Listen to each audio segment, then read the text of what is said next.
Κύριε Ρομπόλη, για τα επιτεύγματα θέλατε να μιλήσετε. Κοιτάξτε, επειδή έχω τη μελέτη εδώ η οποία έχει πάει στο Διεθνές Μην μου Γραφείο διαβάσετε όμως Εργασίας. όλη την μελέτη, γιατί βλέπω πάρα πολλές σημειώσεις στα χαρτιά σας. Δύο νούμερα. Κοιτάξτε, βλέπω εδώ απώλειες ελληνικής οικονομίας 2010-2013. Μείωση αγοραστικής δύναμης 37,2. Μείωση της χώριας ζήτησης 31% στα επίπεδα του 1999.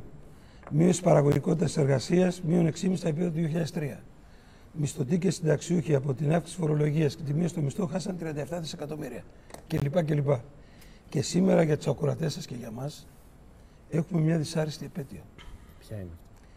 Η ανεργία έκλεισε το Δεκέμβρη 27,6 και 27,6 η ανεργία ήταν το 1961. Επίσης το κεφαλαιακό απόθεμα της χώρας μας σήμερα, κεφαλαιακό απόθεμα για τους ακροατές σας σημαίνει βιομηχανικά καταστήματα, τεχνολογία και αποθήκες, είναι στα επίπεδα των αρχών του 1961. Το κυβερνητικό επιχείρημα, κύριε Ρομπόλη, είναι ότι υπάρχει μια οικονομία η οποία έχει γονατίσει και όπως αντιλαμβάνεστε, για να σηκωθεί αυτή η οικονομία θέλει σχέδιο, θέλει μέτρηση και δεν θέλει... Θα σας θέσω και εσάς ένα ερώτημα το οποίο... Στο προεκλογικό σας σποτ προτάσετε το κλείσιμο της ΕΡΤ όμως, όχι αυτά που μας λέτε τώρα και τα οποία είναι σοβαρά. Δίκιο δεν αντιλέει κανείς. Δίκιο έχει. Αυτό που προτάσετε στο προεκλογικό πρόγραμμα είναι αυτό που είπαν προηγουμένως και οι συνάδελφοι, το θέμα των θέσεων εργασίας, διότι αυτό είναι το μείζον πρόβλημα, εκτός από τον αποπληθωρισμό στην Ευρώπη, είναι και το θέμα των θέσεων εργασίας.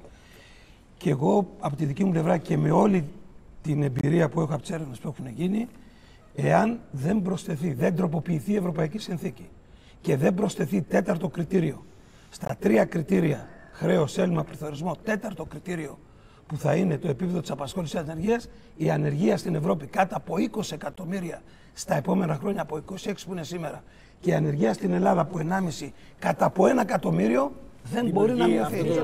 Ένα λεπτό σας παρακαλώ. Αυτό μπορεί να γίνει και με την επαναπρόσληψη αυτών που αποχώρησαν από το δημόσιο. Δεν μπορεί να μειωθεί. Γιατί αυτό πρέπει να. Για τα καθημάς έχω την απορία. Αυτό θα γίνει και με την επαναπρόσληψη αυτών που αποχώρησαν από το δημόσιο. Παρακολουθεί κανείς την ορολογία, δεν την παρακολουθεί. Σαφώς Μιλάμε για νέες θέσεις εργασίας.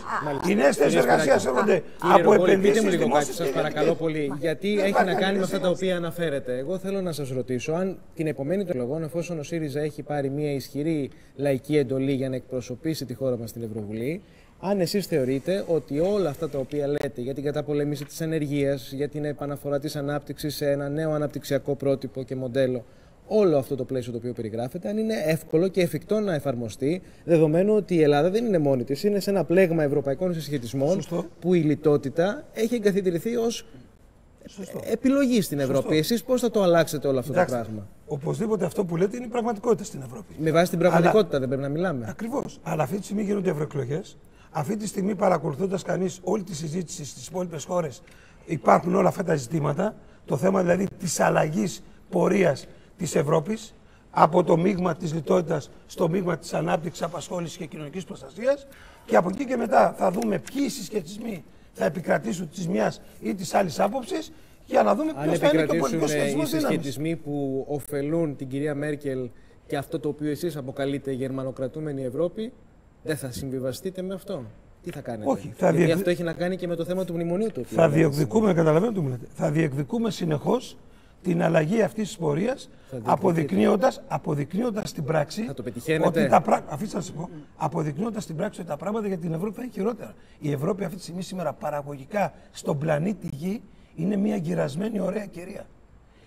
Όλος ο άλλος ο κόσμος τρέχει, οι ανταγωνιστές μας, και η Ευρώπη αυτή τη στιγμή είναι παρικμασμένη στην τεχνολογία, είναι παρικμασμένη στην έρευνα, είναι παρικμασμένη στα νέα προϊόντα, είναι παρικμασμένη σε όλα. Με συγχωρείτε, νομίζω ότι ακόμα και αυτό που λέτε την πραγματικότητα δεν το αρνούμε, αλλά κάποια στιγμή όμως θα πρέπει να δουν και οι εκπρόσωποι των λαών, αλλά και οι ίδιοι λαοί, πού οδηγεί μια πολιτική και πού οδηγεί άλλη. Όχι πλέον τα κράτη-μέλη, αλλά όλοι την Ήπειρο. Διαφωνείτε ότι αν το δουν αυτό το πράγμα, δεν θα το δουν απλά και μόνο επειδή επικράτησε πολιτικά ο ΣΥΡΙΖΑ στην Ελλάδα? Χρειάζεται ένα γενικότερο για εσάς, φαντάζομαι. Το οποίο είναι αμφίβολο αν θα υπάρξει. Η ιστορία μας λέει ότι οι όποιες αλλαγές έχουν γίνει στον πλανήτη Γη έχουν γίνει με την κίνηση της ιστορίας. Κύριε Παπαδόπουλε και μετά κύριε Κοντογιαννίδη. Η μαζικότητα δεν είναι η επιλεκτικότητα.